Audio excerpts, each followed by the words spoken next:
If you dislike in-ear headphones, you should definitely take a look at Sony's latest LinkBuds Clip. This innovative product has been officially launched in Europe by the Japanese company.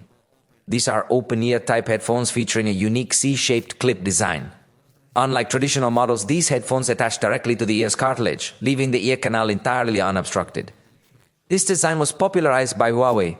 This feature lets the environmental sounds pass through naturally, making it perfect for those who need to stay aware of their surroundings while walking, training, or working.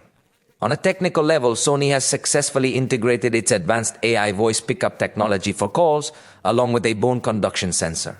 This ensures that your voice remains perfectly audible even when you're outdoors in windy conditions.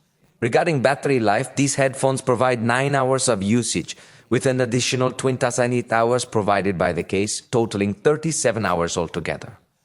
They also feature fast charging, allowing you to charge them for just 3 minutes to get an hour of playback. They have an IPX4 certification and work with Sony's Sound Connect app, which offers a 10-band equalizer, the ability to set up 360 sound, reality audio, and more. The official price is $229.99. However, keep in mind that prices here may differ from those elsewhere. Generally, Sony products tend to go up quite a bit in price in other regions such as Mexico. Now tell me, which headphone format do you prefer? The totally closed format with ear pads, or the semi-open or totally open format or with clip? The truth is that there are already many options in the headphone market, but tell me which one is your favorite?